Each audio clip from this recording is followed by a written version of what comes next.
नमस्कार दोस्तों, स्वागत है आपका एग्ज़ाम वॉरियर के ऑनलाइन स्टडी प्लेटफॉर्म पर। अगर आप भी सब इंस्पेक्टर बनना चाहते हो या आप सब इंस्पेक्टर की तैयारी करना चाहते हो तो आपको पता होना चाहिए कि उसके लिए क्वालिफ़िकेशन क्या चाहिए, एज क्या चाहिए, सिलेबस क्या रहता है जो एग्ज़ाम में पूछा जाएगा, सिलेक्शन प्रोसीजर कैसे रहती है। इन सब सवालों के आज आपको इस वीडियो में जवाब मिल जाएंगे। तो सबसे पहले बात करते हैं सब इंस्पेक्टर के लिए क्वालिफ़िकेशन क्या चाहिए। तो मिनिमम क्वालिफ़िकेशन यहाँ पर आपको चाहिए ग्रेजुएशन। आप ग्रेजुएट होने चाहिए एक वैलिड यूनिवर्सिटी से। अब आपके पास चाहे ग्रेजुएशन आपने आर्ट्स, कॉमर्स, साइंस जिस मर्जी में की हो, यहाँ पर फ़र्क नहीं पड़ता, ना ही यहाँ पर मार्क्स से कोई फ़र्क पड़ता है। बस आपके पास ग्रेजुएशन होनी चाहिए, है ना। ग्रेजुएशन सर्टिफिकेट आपके पास होना चाहिए।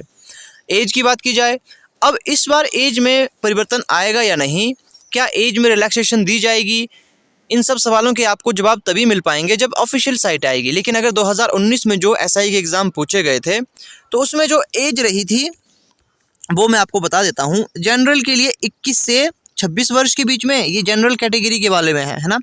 और अदर जो कैटेगरी बचती है उसमें 5 ईयर का रिलैक्सेशन मिला था।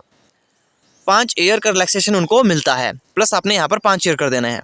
ये 2019 के मुताबिक है, इसमें परिवर्तन हो सकता है।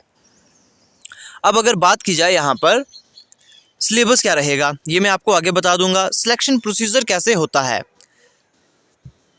सिलेक्शन प्रोसीजर यहाँ पर 4 चरणों में किया जाता है। सबसे पहले आपका स्क्रीनिंग टेस्ट होता है, प्री जिसे कहा जाता है। फिर आपका फिजिकल एफिशिएंसी टेस्ट होता है। उसके बाद यहाँ पर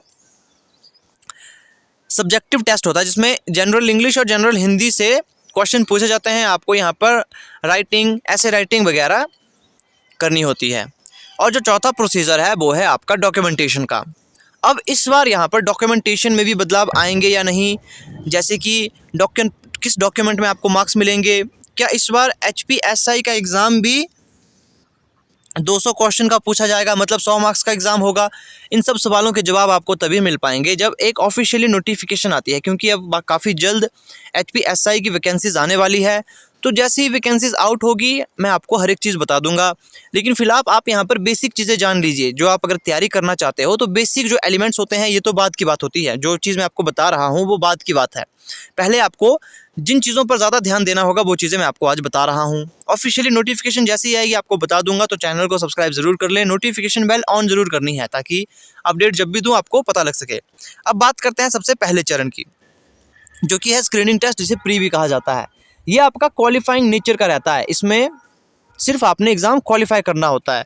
इसमें क्या क्या पूछा जाएगा, HP की हिस्ट्री, HP ज्योग्राफी। इसमें देखिए आपको जो चीज़ें तैयार करनी होगी, HP हिस्ट्री, ज्योग्राफी, फिर आपको Indian GK, Indian geography, Indian history, ancient history, modern history, ये सब चीज़ें आपको तैयार करनी होगी। इंडियन कॉन्स्टिट्यूशन आपको तैयार करना होगा, गांधी युग अलग से तैयार करना होगा। फिर एवरीडे साइंस आपको याद करनी होगी, मतलब जो भी साइंस के इंपॉर्टेंट टॉपिक्स होते हैं वो आपको पढ़ने होंगे।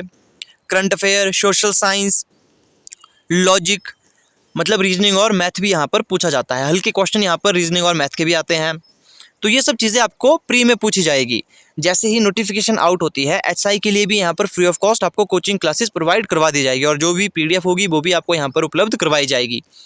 अब बात करते हैं फिजिकल एफिशिएंसी स्टैंडर्ड के बारे में। जो फिजिकल टेस्ट होता है वो कैसे रहता है, तो कुछ एक चीज़ें आपको यहाँ पर मैं पहले बता देना चाहता हूँ। जो आपके पास यहाँ पर हाइट चाहिए, जनरल और OBC वालों को कितनी हाइट चाहिए SI के लिए, यहाँ पर हाइट की बात की जा रही है SI के लिए। तो जनरल और OBC के लिए यहाँ पर चाहिए 5 फुट 6 इंच, और जो फीमेल कैंडिडेट्स हैं उनके लिए चाहिए होती है 5 फुट 2 इंच। ये बात हो रही है SI के लिए फिजिकल स्टैंडर्ड में हाइट की, जनरल और OBC के लिए, ठीक है। ये जनरल और OBC के लिए है, मेल और फीमेल की मैं आपको बता चुका। अब बात करते हैं शेड्यूल ट्राइब और शेड्यूल कास्ट की। तो 5 फुट 4 इंच आपके पास हाइट चाहिए मेल के लिए, और 5 फुट चाहिए फीमेल के लिए, ठीक है। ये हो गई आपकी हाइट। अब बात करते हैं चेस्ट की। तो चेस्ट यहाँ पर सिर्फ मेल की ही ली जाती है, तो जो नापी जाती है वो मेल की नापी जाएगी। सबसे पहले जनरल और OBC की बात की जाए, जनरल और OBC की बात की जाए तो यहाँ पर 31/32 आपकी चेस्ट होनी चाहिए। शेड्यूल ट्राइब अदर कास्ट की बात की जाए तो आपकी यहाँ पर 29/30 आपकी इंच चेस्ट आपकी होनी चाहिए। ये चेस्ट है, आपकी फिजिकल क्वालिफिकेशन है। क्या क्या आपके पास होना चाहिए। अब यहाँ बात करते हैं कि होता क्या है यहाँ पर सबसे पहले 1500 मीटर की रेस होती है। ये मेल कैंडिडेट्स के लिए होती है। 1500 मीटर की रेस होगी जिसको आपको 6 मिनट 30 सेकंड में पार करना होता है, क्लियर करना होता है। फीमेल के लिए 800 मीटर की रेस होती है जो कि 4 मिनट 15 सेकंड में आपको क्लियर करनी होती है। हाई जंप की बात की जाए तो 1.25 मीटर आपके लिए हाई जंप होता है और फीमेल के लिए 1 मीटर का हाई जंप होता है। बोर्ड जंप की जाए तो ये आपके पास 4 मीटर का होता है। मतलब लॉन्ग जंप की बात की जाए तो 4 मीटर का होगा, फीमेल के लिए 3 मीटर का होता है। तो ये हो गई आपके पास फिजिकल एफिशिएंसी क्वालिफिकेशन, आपको ये क्लियर करना होगा, ये सब चीज़ें आपको क्लियर करनी होगी और ये भी क्वालिफाइंग नेचर का होता है। लेकिन जो आपका ये तीसरा टेस्ट होता है ना, सब्जेक्टिव टेस्ट 85 मार्क्स का, इसमें आपकी मेरिट बैठती है, तो यहाँ पर आपके ज़्यादा मार्क्स आने चाहिए। तो ये चीज़ें हो गई। फिर आपकी डॉक्यूमेंटेशन जैसे किसी के पास NSS है तो उसे 1 मार्क्स मिलता है। हमीरपुर बोर्ड में वही जो डॉक्यूमेंटेशन प्रोसीजर रहता है वो भी इसमें रहता है। आपके पास क्या होना चाहिए,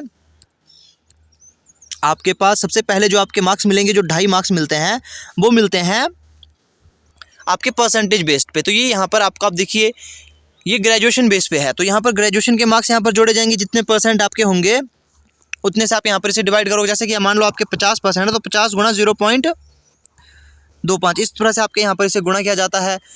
तो ऐसे ही यहाँ पर 2.5 मार्क्स आपके नंबर मिलेंगे, है ना, जो आपके पास परसेंटेज जो आपके मार्क्स हैं। फिर 1 मार्क्स आपका यहाँ पर NSS का 1 मार्क मिलता है, लैंडलेस का 1 मार्क्स मिलता है। अगर आप यहाँ पर अनएम्प्लॉयड हो, जैसे घर में कोई भी सरकारी नौकरी नहीं लगा है तो उसका 1 मार्क्स मिलता है। तो इन सब चीज़ों के डॉक्यूमेंटेशन के नंबर मैं आपको बाद में बता दूंगा, क्योंकि हो सकता है कि डॉक्यूमेंटेशन में इस बार बदलाव आए, क्योंकि जितने भी एग्ज़ाम अब हो रहे हैं खासकर हमीरपुर बोर्ड के, उसमें क्या है कि अब आपका एग्ज़ाम 100 मार्क्स का हो रहा है। तो यहाँ पर भी हम यही देखेंगे कि क्या यहाँ पर भी एग्ज़ाम 100 मार्क्स का होगा, डॉक्यूमेंटेशन यहाँ भी ख़त्म होगी। तो ये मैं आपको बाद में ही बताऊँगा डॉक्यूमेंटेशन का प्रोसीजर कैसे रहेगा। अगर कोई बदलाव होता है तो उसी में आपको बता दूंगा, क्योंकि ये बाद की बात है ना। ये आपकी सबसे पहले आपको बेसिक चीज़ें पता होनी चाहिए, आपको प्री में ध्यान देना होगा। डॉक्यूमेंटेशन सबसे एंड का काम होता है, तो सबसे पहले आपको प्री में ध्यान देना होगा। प्री अगर आपका निकल जाता है फिर आपने मेंस पे ध्यान देना है, क्योंकि ग्राउंड तो आप आसानी से निकाल लोगे। उसके बाद बात की जाए डॉक्यूमेंटेशन होगा या नहीं, ये आपको ऑफिशियली नोटिफिकेशन आने के बाद ही हम बता पाएंगे। तो काफ़ी जल्द यहाँ पर HP पुलिस कांस्टेबल, माफ़ कीजिएगा, HP पुलिस SI के लिए भी free of cost coaching classes provide करवा दी जाएगी। जैसे ही नोटिफिकेशन आउट होती है आपको यहाँ पर कोचिंग क्लासेस दे दी जाएगी। इसमें आपको ज़्यादा ध्यान मैथ और रीजनिंग में उतना नहीं देना होता, क्योंकि यहाँ पर हल्के से क्वेश्चन आते हैं मैथ और रीजनिंग के। जो यहाँ पर ध्यान देने वाली बात है वो है GK, करंट अफेयर और हिस्ट्री से रिलेटेड जो भी आपके यहाँ क्वेश्चन बनते हैं। और काफ़ी जल्द प्रीवियस ईयर का एक पूरा क्वेश्चन पेपर हम यहाँ पर डिस्कस करेंगे HP SI का, कि किस प्रकार से क्वेश्चन पूछे जाते हैं, लेवल क्या रहता है एग्जाम का, क्योंकि जो लेवल 2019 में रहा था उससे तो लेवल बड़ा ही होगा, है ना, तो उससे ज़्यादा ही हम तैयारी करेंगे। तो आपने बस चैनल के साथ बने रहना है, जैसे ही नोटिफिकेशन आउट होगी आपको मैं बता दूंगा। तो मिलते हैं आपसे नेक्स्ट वीडियो में नेक्स्ट इन्फॉर्मेशन के साथ।